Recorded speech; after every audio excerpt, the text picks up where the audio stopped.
Look at this celery I put in colored water this morning. Whoa! The top of it turned blue, Jake! How did that happen? I don't know. Mrs. Johnson said plants drink water, but I didn't really get it. Oh, I remember that part. Plants have tiny tubes inside their stems, kind of like little straws.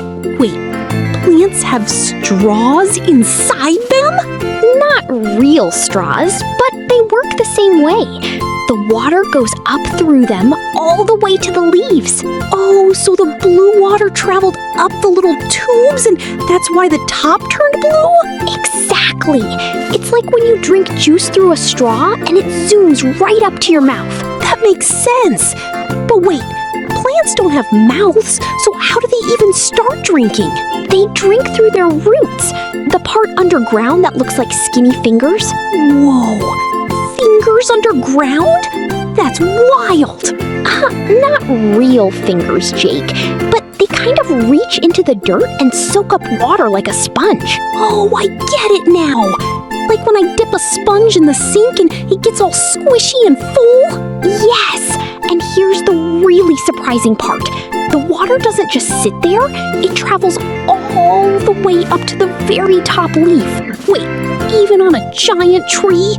All the way to the top? Yup. My mom told me trees can pull water up super high, way higher than our house.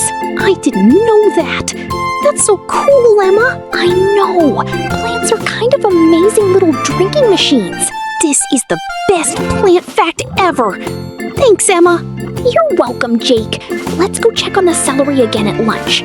Now, let's explain the meaning of some of the words you heard. Tubes. Thin, hollow paths inside a plant's stem that let water travel up, just like a straw lets juice travel up to your mouth. Stems. The long, sturdy part of a plant that holds up the leaves and flowers, like the trunk of a tiny tree. Roots. The skinny, underground parts of a plant that soak up water from the soil, like little fingers reaching into the dirt. Soak up. To absorb liquid, the way a sponge fills up with water in the sink. Leaves. The flat, green parts of a plant that catch sunlight, like tiny solar panels for the plant. Travels. Moves from one place to another, like how water moves up through a plant, or how you travel to school. Sponge. A soft, squishy object that soaks up water easily, often used for cleaning up spills while washing.